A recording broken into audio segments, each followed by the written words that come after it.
This is Sridhar Kadari, senior journalist, managing editor, we media news. ఆయన ఒక గురువు, కొన్ని లక్షల మంది జీవితాల్లో వెలుగును నింపారు. అలాగే ఆయన ఒక కవి, కొన్ని వందల బుక్స్ ద్వారా ఈ సమాజానికి, ప్రజలకు చైతన్యాన్ని, వెలుగును నింపాడు. నిజంగా ఒక గురువు ఒక కవిగా ఎలా మారారు? ఏంటి దాంట్లో ఉన్న ఆంతర్యం ఏంటి? పాత బస్తీలో ఒక కూలీ కుటుంబంలో పుట్టిన ఒక ప్రొఫెసర్ ఎస్వి సత్యనారాయణ రచయితగా, కవిగా మారి దాదాపు 28 స్వంత పుస్తక రచన చేసి దాదాపు 34 పుస్తకాలకి సంపాదకీయం చేశారు. ఒక గురువుగా నిత్యం విద్యాబోధనలో బిజీగా ఉంటూ, ఒక వైస్ ఛాన్సలర్గా ఒక విశ్వవిద్యాలయాన్ని అద్భుతంగా మారుస్తూ, ఒక కవిగా, ఒక రచయితగా దాదాపు ఇన్ని బుక్కులు ఎలా రాయగలిగారు? ఈ సమాజాన్ని ఎలా చైతన్యం చేయగలిగారు? ముఖ్యంగా తెలంగాణ సమాజాన్ని, తెలుగు సమాజాన్ని ఈ రచనల ద్వారా ఎలా చైతన్యం వైపు తీసుకొచ్చారు? ఇప్పుడు ఆయన మాటల్లో విందాం.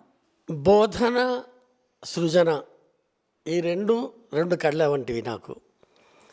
మేము ఇంతకు ముందే చెప్పినట్లుగా విద్యార్థిగా ఉన్నప్పుడే 1969 ప్రత్యేక తెలంగాణ ఉద్యమం రాకుండా ఉంటే నేను కవినయ్యేవాడిని కాదు, సాహిత్యవేత్తనయ్యేవాడిని కాదు, బహుశా తెలుగు అధ్యాపకుడిని, ఆచార్యుడిని కూడా అయ్యేవాడిని కాదు.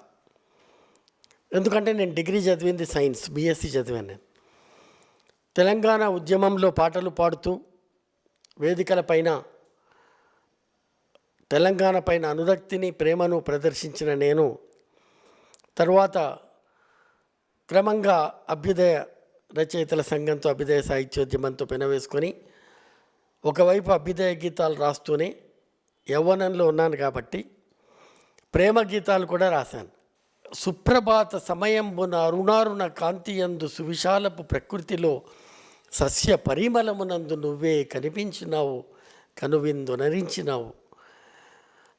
అట్లాగే నీ మురళి మ్రోయించబోయి, కంఠాన మధురిమలు పలికించబోయి, నీ వీణ పలికించకే, రాగాలు చిలికించకే అని ఈ రకంగా వేదన, ప్రేమ, ప్రణయం లాంటి యవ్వన పులకాంకితమైన భావాలతో రాసిన మొట్టమొదటి పుస్తకము నేను ఎంఏ మొదటి సంవత్సరంలో ఉన్నప్పుడు సరిగమలు అన్న ఈ శీర్షికతో వచ్చేయింది. ఇది పునర్ముద్రణ పుస్తకం.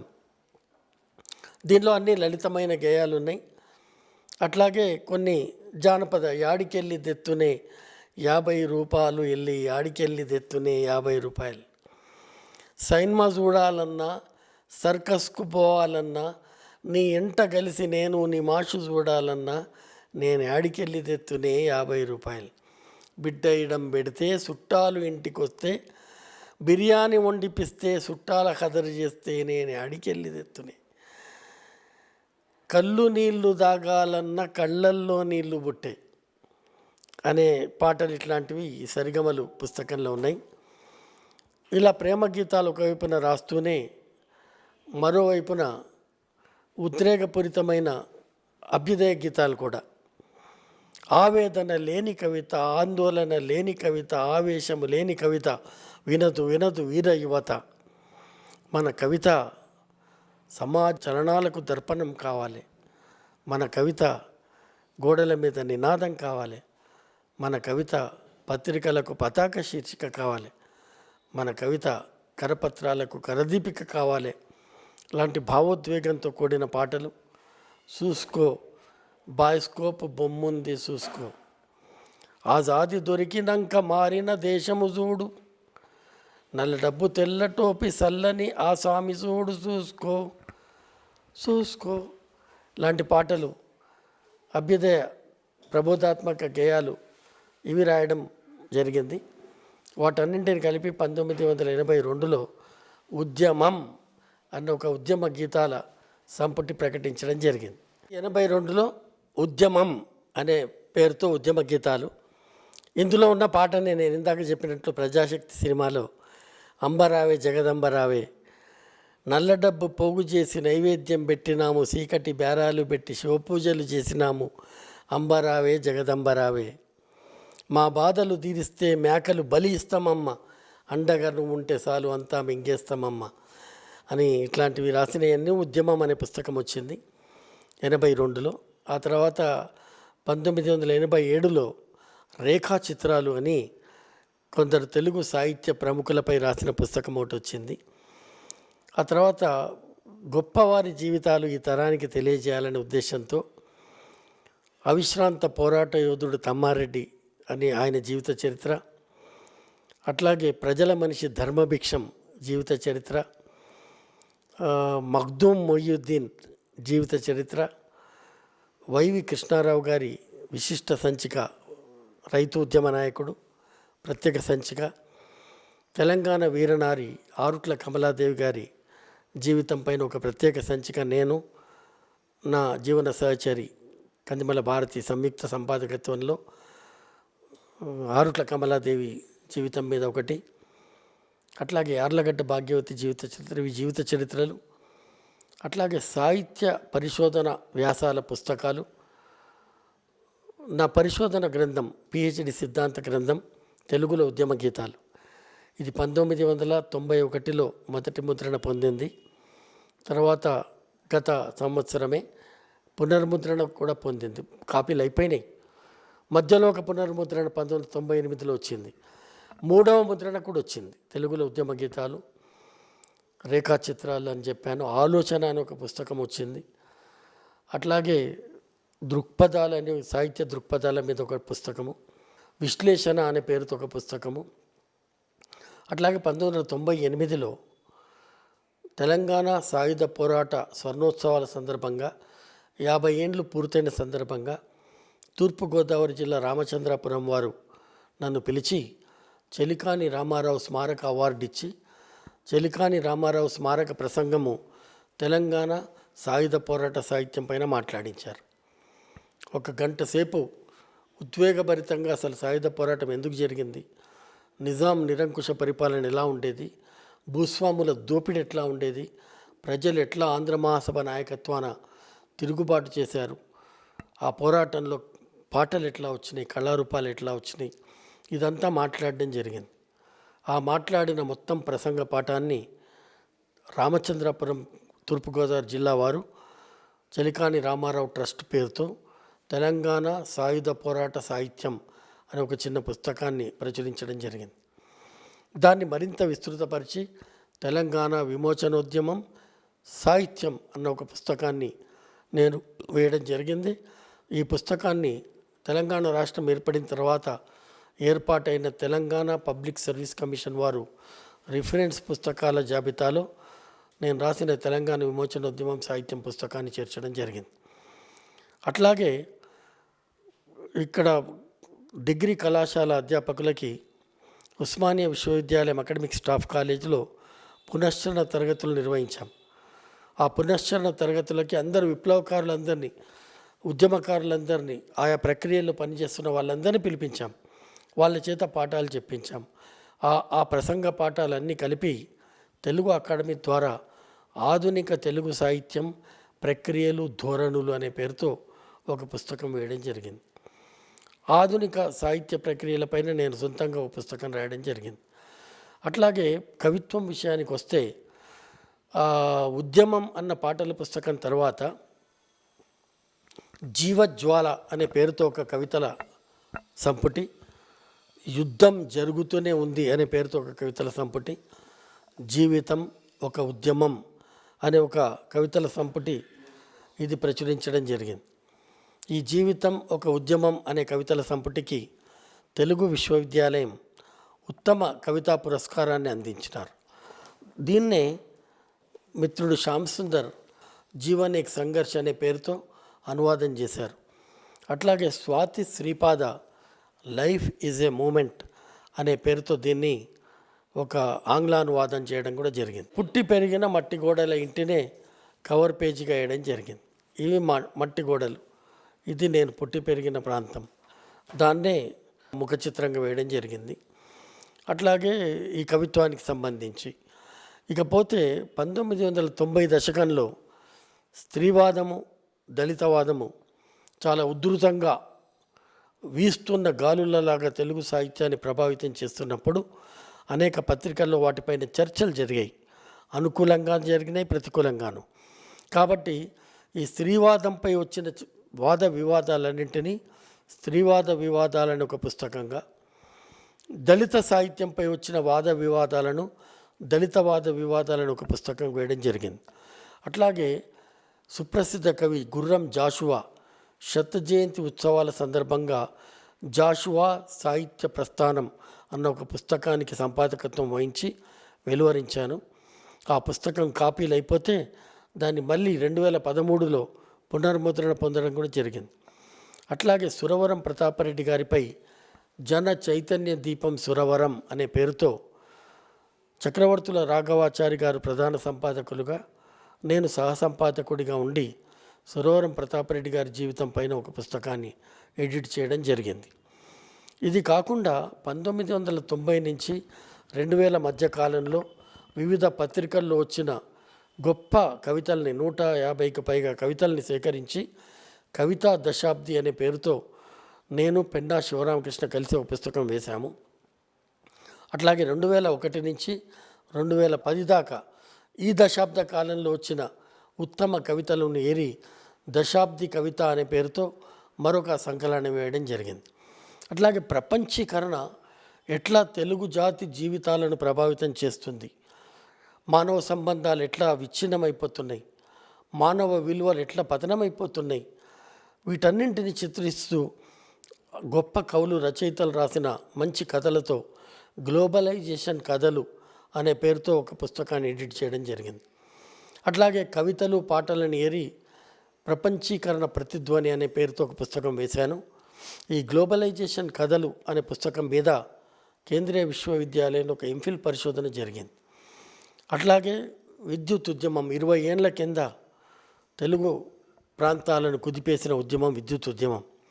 బషీర్బాగ్ చౌరస్తాలో 3 వీరులు బాలస్వామి, విష్ణువర్ధన్, రామకృష్ణ 3 పోలీస్ కాల్పులకు బలైపోయిన సందర్భంగా విద్యుత్ ఉద్యమంలో రచయితలుగా మేమందరం ప్రత్యక్షంగా పాల్గొన్నాము. అప్పుడు ఆ కారిన రక్తపు మరకలతో 2001వ సంవత్సరంలో 4 రోడ్ల కూడలిలో నల్లటి రక్తపు మరకలు అనే పేరుతో ఒక పుస్తకాన్ని ఎడిట్ చేయడం జరిగింది. ఆ రకంగా దాదాపు 28 పుస్తకాలను స్వతంత్రంగా రాయడము, మరో 34 పుస్తకాలకు సంపాదక బాధ్యతలు వహించడం జరిగింది. అంటే మొత్తం ఇప్పటిదాకా రాసినవి సంపాదకత్వం వహించినవి కలిపితే 62 పుస్తకాలు అయినాయి. అట్లాగే పాఠ్య పుస్తకాలకు కూడా సంపాదకత్వం వహించడం జరిగింది. ఉస్మానియా విశ్వవిద్యాలయం ఎంఏ ద్వితీయ సంవత్సరము ఆధునిక కవిత్వంపై పాఠ్య గ్రంథాన్ని, తెలుగు విశ్వవిద్యాలయం వారి ఎంఏ ద్వితీయ సంవత్సరం ఆధునిక కవిత్వంపై పాఠ్య గ్రంథాన్ని సంపాదకుడిగా వెలువరించడం, అట్లాగే అంబేద్కర్ విశ్వవిద్యాలయం వారికి ఎంఏ మొదటి సంవత్సరంలో ప్రిపరేటరీ కోర్సు వాళ్ళకు ఒక పాఠ్య పుస్తకము, అట్లాగే డిగ్రీ 2వ సంవత్సరం ఒక పాఠ్య గ్రంథానికి సంపాదకత్వం వహించడం జరిగింది.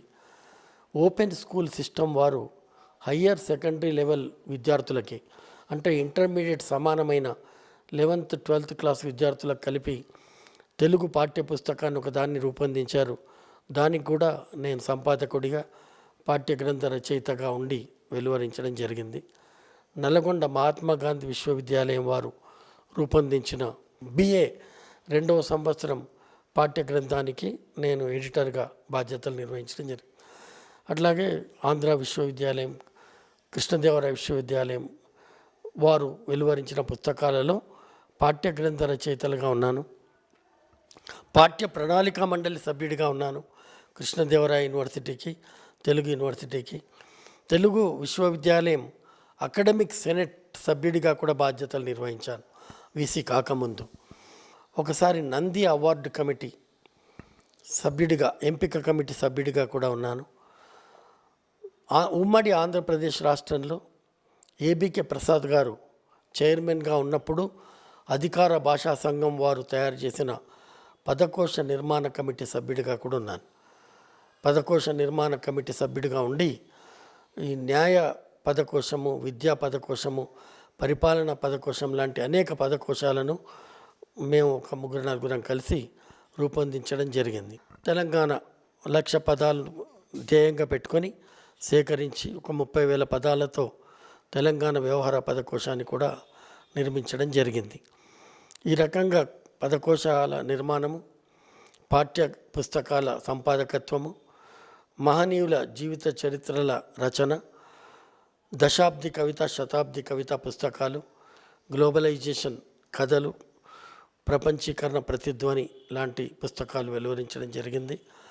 తద్వారా తెలుగు సాహిత్యానికి నడుస్తున్న సాహిత్యం ఎట్లా ఉంది, సాహిత్య ధోరణులు ఎట్లా ఉన్నాయి, వాద వివాదాలు ఎట్లా ఉన్నాయి అనేది గత చరిత్రను భద్రపరచడం ద్వారా ఇవాళటి తరానికి, రానున్న రేపటి తరాలకు కూడా దళిత సాహిత్యంపై ఏం చర్చ జరిగింది అంటే నా దళిత వాద వివాదాల పుస్తకం, స్త్రీవాదంపై ఎలాంటి చర్చ జరిగింది అంటే నా స్త్రీవాద వివాదాల పుస్తకం, గ్లోబలైజేషన్ వచ్చిన కొత్తలో ఆ ప్రభావంతో ఏదైనా సాహిత్యం వచ్చిందా అని పరిశోధించే వారికి గ్లోబలైజేషన్ కథలు, ప్రపంచీకరణ ప్రతిధ్వని లాంటి నేను సంకలనం చేసిన పుస్తకాలు ఉపయోగపడుతున్నాయని నేను భావిస్తూ ఉన్నాను. అట్లాగే ఎస్వి జీవితం సాహిత్యం అనే అంశం మీద మద్రాస్ విశ్వవిద్యాలయంలో ఒక పరిశోధకురాలు, వరంగల్ విశ్వవిద్యాలయంలో వీరాస్వామి అని ఒక పరిశోధకుడు పిహెచ్డి పరిశోధన చేస్తూ ఉన్నారు. అది ఇంకా పూర్తి కాలేదు. నేను కూడా ఇంత చేస్తూ, ఇంత పని భారంలో ఉంటూ కూడా పిహెచ్డి దగ్గర నా విద్య పూర్తయిందని అనుకోలేదు. ఆధునిక తెలుగు సాహిత్య ధోరణులపైన మద్రాస్ విశ్వవిద్యాలయానికి డీలిట్ కోసము సిద్ధాంత వ్యాసాన్ని రాసి సమర్పించడం జరిగింది. దాని రిజల్ట్ ఇంకా రాలేదు. నిత్య పరిశోధకుడిగానే, నిత్య విద్యార్థిగానే, నిత్య సాహిత్య పాఠకుడిగానే, అట్లాగే నిత్యం అధ్యాపకుడిగానే కొనసాగుతూ ఉన్నాను. ఎంతో నేర్చుకోవాల్సింది, తెలుసుకోవాల్సింది ఉంది అన్న ఒక తపనతోనే నా ఈ కెరీర్ ప్రారంభిస్తున్నాను. కైఫీ ఆజ్మీ, తుమ్మల వెంకటరామయ్య, సుద్దాల హనుమంతు, రాజ్ బహదూర్ గౌర్, స్వేచ్ఛ నవల రాసిన ఓల్గా స్వేచ్ఛ, సలీం వెండిమేఘం, కళ్యాణరావు ఒంటరిని వసంతం, కొడవటిగంటి కుటుంబరావు పంచకళ్యాణి నవల, వీటన్నింటిపైన చాలా వివేచనతో, అనుశీలనంతో రాసిన ఆ గ్రంథము చాలా సంతృప్తినిచ్చింది. అట్లాగే దశాబ్ది కవిత, కవితా దశాబ్ది అనేవి నిలబడిపోయే గ్రంథాలు. ఇవి ఎక్కువ ఆనందాన్ని కలిగించిన పుస్తకాలు.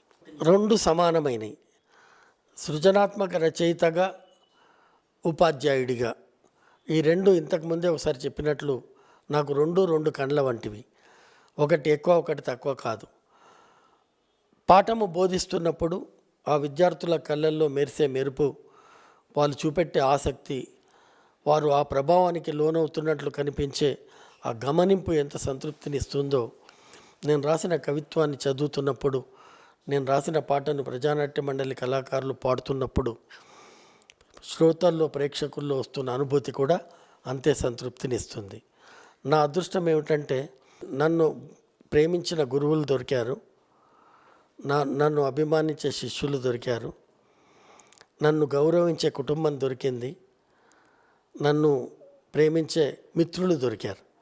గురువుల ప్రేమ, శిష్యుల వాత్సల్యము, కుటుంబ సభ్యుల అభిమానము, గౌరవము, మిత్రుల స్నేహం, ఇన్ని లభించినందువలననే నేను రూపొందగలిగాను.